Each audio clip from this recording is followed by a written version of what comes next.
In September 2010, she walked onto the MTV Video Music Awards stage wearing a dress made of raw meat, and within 24 hours, her name dominated headlines in more than 50 countries. By then, she had already sold millions of records. 9 years later, in 2019, she stood at the Academy Awards and won Best Original Song in front of nearly 30 million viewers worldwide. From global outrage to a gold statue, was she chasing shock for attention or forcing the world to listen? By 2011, she was no longer just a headline. She was a movement. Her second studio album, Born This Way, debuted at #1 in more than 20 countries. In the United States alone, it sold over 1 million copies in its first week. The title track became an anthem for millions who had never heard themselves reflected in mainstream pop before. She didn't stop at music. She publicly opposed the U.S. military's Don't Ask, Don't Tell policy. She spoke at rallies. She framed pop concerts as safe spaces. She built an identity around radical self-acceptance, not quietly, but at stadium scale. At the peak of her fame, she had already won multiple Grammy Awards and was grossing hundreds of millions from global tours. Yet even at this altitude, critics insisted the spectacle was the point. The outfits, the shock, the controversy. But what if the spectacle was only the doorway? Because behind the headlines and viral images was something more calculated, a strategy to turn attention into influence. She didn't just sell records. She sold a message. The question was never whether Lady Gaga could dominate culture. The question was whether culture would eventually understand what she was actually trying to say. Before the meat dress, before the anthems, before the stadiums chanting her name. There was Stefani Jo and Angelina Germanata, born March 28, 1986 in Manhattan, New York. She grew up in a middle-class Italian-American family on the Upper West Side. Her father worked in internet entrepreneurship. Her mother had a corporate background. The household was structured, disciplined, Catholic. Achievement was expected. Presentation mattered. Reputation mattered. At 4 years old, she began playing piano by ear, not because she was told to perform, but because she wanted control. By 13, she had written her first ballad. By 14, she was performing at open mic nights in downtown Manhattan, navigating rooms filled with adults twice her age. Music became both refuge and proof that she was not invisible. She attended Convent of the Sacred Heart, a private all-girls Catholic school. The uniforms were strict. The social hierarchies were subtle but sharp. She stood out, dramatic, ambitious, open about wanting to be famous. In teenage ecosystems, bold self-belief can trigger resistance. She was teased, labeled weird. There were online mockeries. One Facebook group reportedly read, "Stefani Germanata, you will never be famous." She saw it. Rejection at that age does not disappear. It embeds. It creates a heightened sensitivity to exclusion. It builds a hunger not only for success, but for validation at scale. If a small circle refuses to see you, the instinct becomes clear. Build a stage large enough that no one can ignore you again. By 17, she earned early admission to NYU's Tisch School of the Arts. It was recognition of talent. But inside elite artistic environments, comparison intensifies. Everyone is gifted. Everyone wants the spotlight. 2 years later, she made a decisive move. She dropped out, not because she lacked ability, but because she refused to wait for permission. She moved into a modest apartment on the Lower East Side. The environment shifted from Catholic order to downtown experimentation. She performed in burlesque-inspired shows. She explored sexuality and image as performance tools. She studied how audiences react. She learned that discomfort generates attention, and attention generates leverage. Around 19, she experienced a traumatic sexual assault, an event she would speak about publicly years later. At the time, it was not processed openly. It was absorbed. Trauma reshapes identity quietly. It alters the relationship between body and safety. It sharpens the need for control. It can also deepen empathy for others who feel powerless. In this period, two psychological threads formed simultaneously. The first was ambition. The second was advocacy. Having felt exclusion, she gravitated toward themes of belonging. Having experienced violation, she developed sensitivity to vulnerability in others. These threads would later define her public voice. Music remained a constant. When she played piano, she commanded emotional space. When she sang, rooms shifted. But she also noticed something else. Subtlety was often ignored. Extremity was remembered. In crowded cultural landscapes, moderate voices fade. Loud ones echo. The young woman who once felt dismissed began to understand mechanics of visibility. If you cannot blend in comfortably, you can choose to stand out deliberately. If you cannot control how people judge you, you can control what they see first. This foundation did not create Lady Gaga yet, but it made her possible. The sensitivity, the rejection, the early ambition, the trauma, the hunger to be heard, the refusal to shrink. All of it laid the groundwork for a persona that would not ask for attention politely, but demand it at full volume. By the time the name Lady Gaga would emerge, the intention behind it was already forming. She did not want to be quietly talented. She wanted to be culturally undeniable. The question was not whether she would speak loudly. It was how loud she was willing to become, and what would cost to sustain that volume. In 2006, at just 20 years old, she signed her first professional contract with Def Jam Recordings. It seemed like confirmation that the ambition was justified. 3 months later, she was dropped. No album released. No explanation that softened the blow. Just a quiet removal from the roster. For someone who had already left university and bet everything on music, the message was unmistakable. Talent alone was not enough, and Stefani Germanotta was not yet compelling enough for the machine. Instead of retreating, she recalculated. She began writing songs for other artists under Interscope, behind the scenes, invisible again. She contributed hooks, lyrics, melodies. She studied the architecture of pop, how choruses are engineered, how radio repetition works, how branding amplifies a sound. She learned how to build a hit from the inside out. But something was missing. Writing for others gave her income and industry proximity, yet it did not give her presence. The hunger to be seen did not diminish. It sharpened. Around this period, she met producer Rob Fusari. During studio sessions, he compared her vocal style to Freddie Mercury. While experimenting with Queen's Radio GAGA, the nickname emerged almost playfully, Lady Gaga. It sounded theatrical, exaggerated, artificial. She kept it. The name was not random. It created distance. Stefani was a young woman with insecurities and history. Lady Gaga sounded larger than biography. It sounded constructed, performative, strategic. She began building the image intentionally. Sculpted wigs, sharp silhouettes, unconventional makeup. The goal was not elegance. It was memorability. In a rapidly accelerating digital culture, neutrality disappears. Shock remains searchable. She performed relentlessly in New York clubs in 2007 and 2008. Small venues, inconsistent crowds. She tested boundaries. Some nights she leaned into glam rock, other nights into performance art. She watched how people reacted when she exaggerated gestures, when she distorted her voice, when she leaned into theatrical absurdity. Reaction meant engagement. Engagement meant relevance. This was not chaos. It was research. By the time Just Dance was released in 2008, she had refined the formula. The track did not explode instantly. It climbed gradually, driven by club rotations and radio spins. When it finally reached #1 in multiple countries, it felt less like luck and more like confirmation that the strategy worked. The album to fame followed, and the persona solidified. Interviews were delivered with deliberate eccentricity. Public appearances escalated visually. The line between sincerity and satire blurred on purpose. She was not simply singing pop songs. She was staging identity as spectacle. Critics began labeling her a shock artist. She did not reject the label. She weaponized it.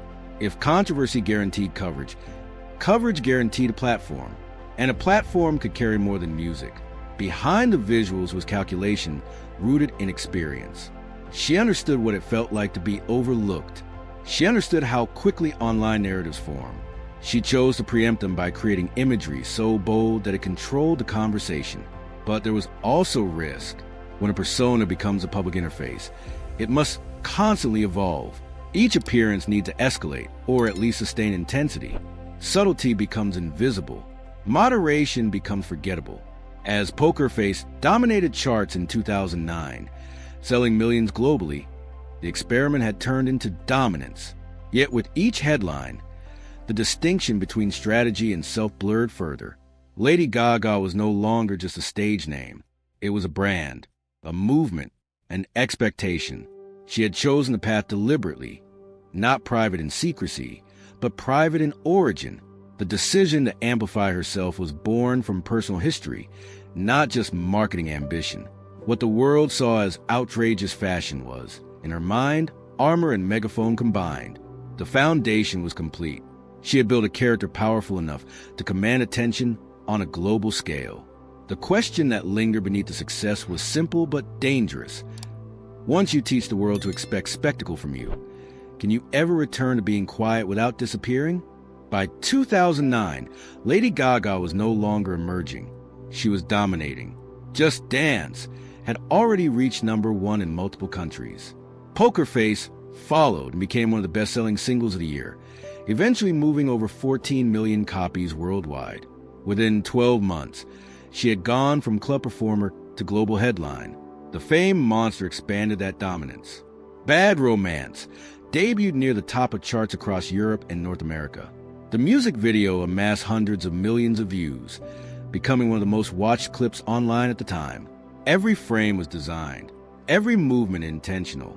Fashion houses began studying her. Magazines began orbiting her. Then came 2010. At the MTV Video Music Awards, she appeared in a dress constructed from raw meat. Within hours, the image circulated globally. News outlets debated symbolism. Animal rights groups responded. Fashion critics reacted. Social media amplified it. In less than 24 hours, she had once again redefined the news cycle. To some, it was absurd spectacle. To others, it was commentary on policy, identity, and the objectification of bodies. What mattered most was that the world was looking. In 2011, Born This Way debuted at #1 in more than 20 countries. In the United States, it sold over 1 million copies in its first week. The title track became an anthem for LGBTQ+ communities worldwide. Stadium tours followed. The Born This Way ball ultimately sold over 1.7 million tickets before an abrupt cancellation years later. She was not only selling music, she was selling ideology. You were born this way. The phrase moved beyond pop lyrics into cultural language. Teenagers wrote it on posters. Fans tattooed it on skin. Concert arenas became spaces of collective affirmation. Yet, visibility at that scale alters perception. Critics accused her of manipulation. They argued the controversy was engineered. They suggested the activism was branding. The louder she spoke, the more polarized reactions became. At the peak, she was earning tens of millions annually. She had already won multiple Grammy Awards. She was appearing at political events and public rallies. She was speaking about don't ask, don't tell, while also topping charts. The paradox intensified. Was she an activist who used pop as a vehicle, or a pop star who used activism as amplification? From the outside, the energy seemed inexhaustible. Each award show delivered another dramatic entrance. Each album cycle delivered another aesthetic reinvention. The machine appeared synchronized: music, fashion, controversy, commentary. But spectacle requires stamina. Shock demands escalation. When attention becomes a currency, the exchange rate grows harsher each cycle. The more the audience expects transformation, the less tolerance there is for stillness. Behind the scenes, the calendar tightened. International travel blurred time zones. Interviews stacked without pause. Performance rehearsals extended into early mornings. Even advocacy required emotional labor. Representing marginalized communities is not symbolic alone. It is responsibility. The character that once guaranteed visibility now required constant maintenance. Lady Gaga could not simply appear. She had to arrive. And as the spotlight intensified, the margin for error narrowed. The same media that amplified her could pivot quickly. Praise and dismissal often occupied adjacent headlines. At this height, she seemed untouchable. Cultural dominance, commercial success, social influence. Yet the very elements that built her platform, shock, scale, spectacle, created a pressure system with no easy exit. Because when the world becomes accustomed to you speaking loudly, it does not immediately notice when your voice begins to strain. The peak was undeniable. The spotlight was absolute. The question that quietly formed beneath the applause was not whether she had conquered culture. It was whether culture would allow her to evolve beyond the role it had assigned her. In early 2013, the momentum fractured. The Born This Way ball had already sold more than 1.7 million tickets and grossed over $160 million worldwide. Then, at 27 years old, she announced the remaining tour dates were canceled. A severe labral tear in her right hip required immediate surgery. The image of unstoppable performance collided with medical limitation. For the first time since her rise, Lady Gaga was physically still. No choreography, no dramatic entrances, no arena-sized affirmation, just recovery, pain management, and silence. Later, she would reveal that the injury was compounded by chronic pain related to fibromyalgia, nerve sensitivity, exhaustion, inflammation that did not fade with applause. The cancellation did more than pause a tour. It disrupted the narrative of invincibility. At the peak of commercial power, the body had forced interruption. Spectacle met biology, and biology did not negotiate. While she healed, expectations did not diminish. The industry rarely allows extended quiet.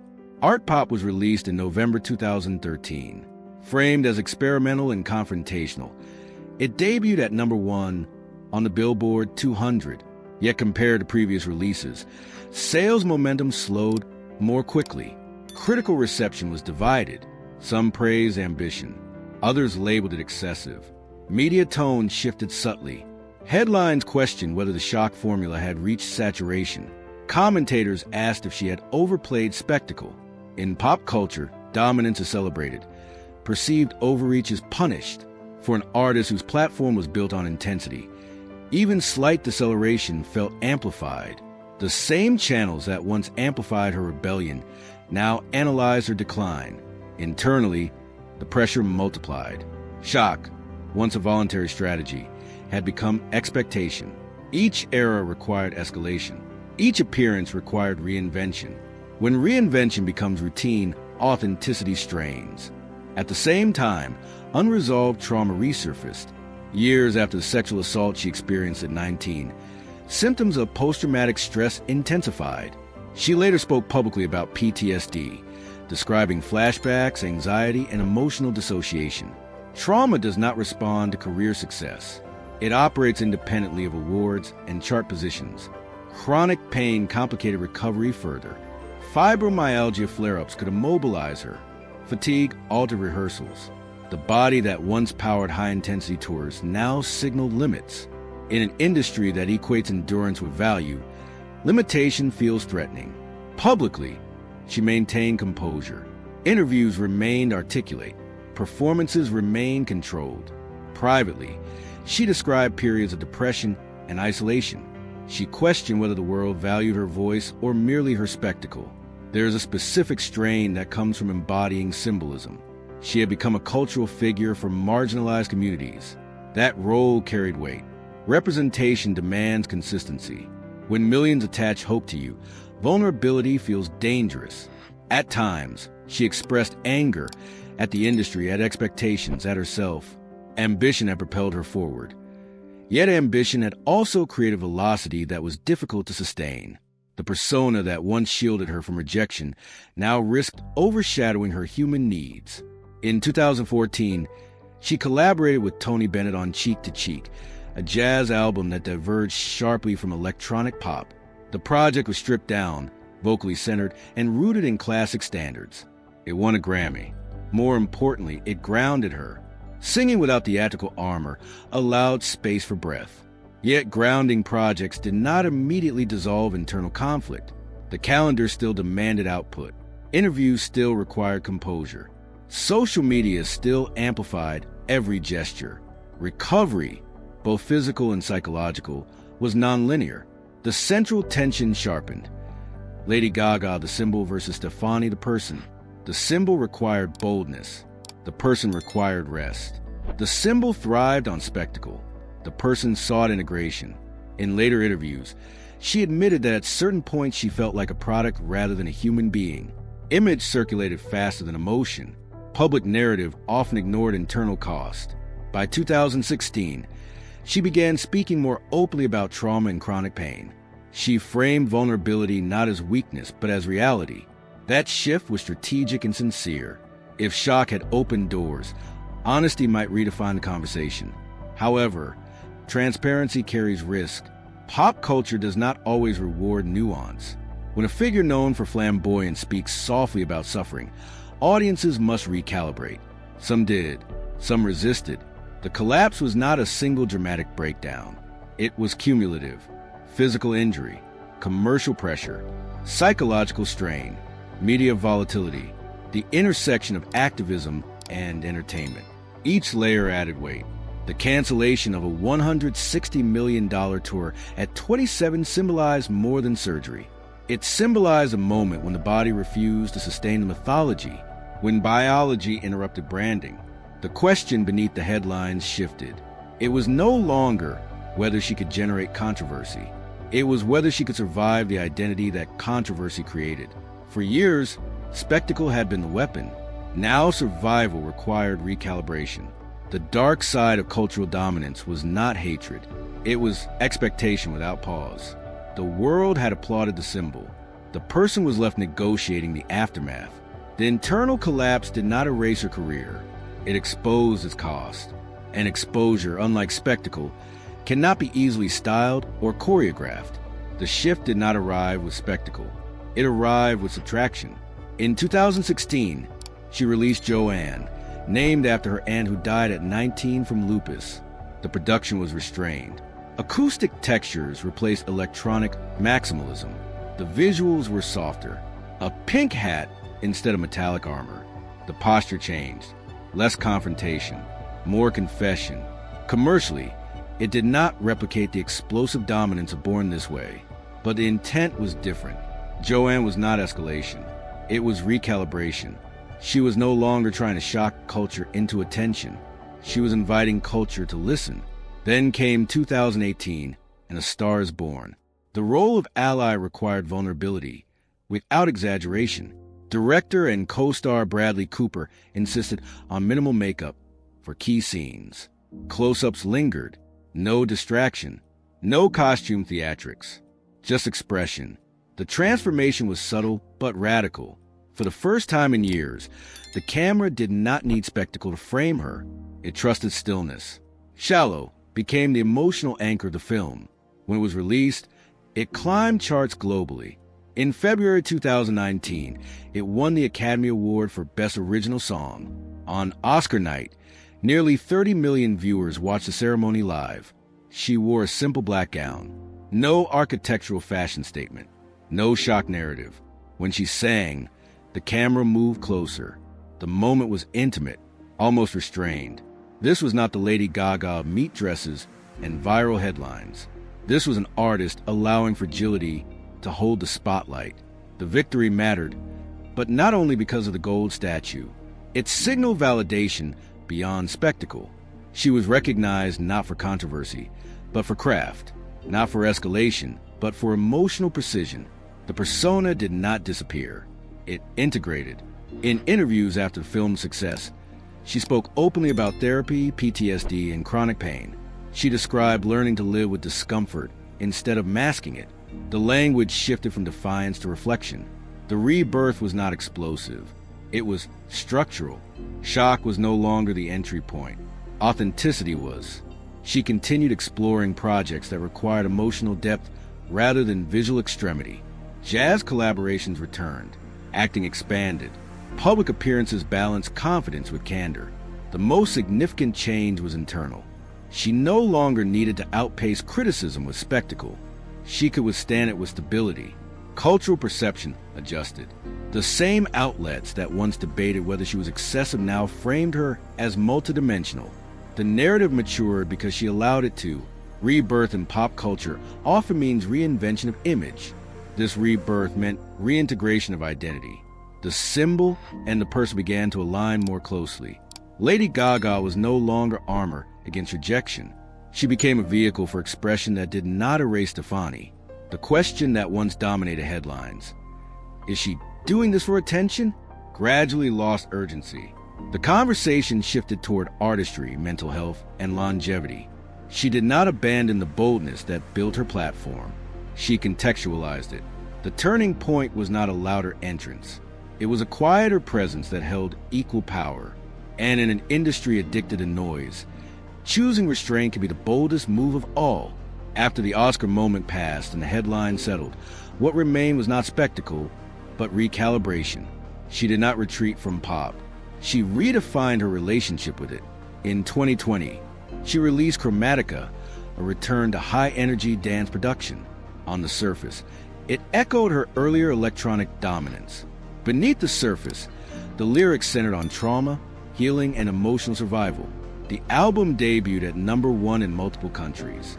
Rain on Me, her collaboration with Ariana Grande, won a Grammy Award. Commercial power remained intact. The difference was intention. She no longer used shock as the primary doorway. The music carried vulnerability openly. Pain was not hidden behind costumes. It was integrated into the narrative. Interviews focused on therapy, resilience, and mental health awareness. Discussions about fibromyalgia and PTSD became normalized rather than sensationalized. The Born This Way Foundation, co-founded with her mother, expanded its work around youth mental health and kindness initiatives. What once sounded like a slogan matured into infrastructure. Her influence moved beyond charts into advocacy spaces, education, and public discourse. Culturally, her early extremity began to be reassessed. Younger artists cited her as permission to exist outside binary presentation. Queer performers referenced her as proof that mainstream success and identity activism were not mutually exclusive. The meat dress, once mocked, became archived as pop history rather than punchline. She continued acting, taking on roles that required psychological immersion rather than visual exaggeration. The public began to separate shock from substance, recognizing that the spectacle had always carried intent. Longevity in pop music is rare. Longevity after controversy is rarer. She sustained both. The key was transition, from reaction to reflection, from escalation to integration. Her legacy is not limited to awards or sales numbers, though they remain substantial. It includes a shift in how pop culture discusses identity, trauma, and self-expression. She proved that a performer could be theatrical and politically engaged, commercially dominant and emotionally transparent. Shock opened the door. Substance kept it open. The young woman once dismissed as excessive built a career that now spans more than 15 years across music, film, and advocacy. The narrative arc moved from outrage to recognition. What endures is not the controversy itself, but the expansion of space she created. For difference, for vulnerability, for evolution without disappearance. In 2010, the world saw a dress made of raw meat and called it absurd. In 2019, the same world watched her hold an Oscar and called it art. The distance between those two moments defines the story. Lady Gaga was once framed as spectacle first, substance second. Yet the spectacle was never random. It was leverage. It forced visibility in an industry that often ignores those who do not conform. Shock became the microphone. Message followed the volume. What makes her trajectory distinct is not that she evolved. Most artists evolve. It is that she absorbed criticism, injury, trauma, and cultural backlash without abandoning the core idea that built her platform. Difference deserves amplification. The cancellation of a $160 million tour at 27 exposed fragility. The Oscar at 33 symbolized recognition. But neither moment alone explains her impact. The real shift happened when shock stopped being defense and started becoming dialogue. She did not erase the controversial chapters. She reframed them. The meat dress remains part of her mythology. So does the activism. So does the vulnerability. If spectacle was the doorway, compassion became the foundation. And if outrage once defined the conversation around her, reflection now defines the aftermath. The question is no longer whether she chased attention. The question is whether attention was always a tool, not the goal.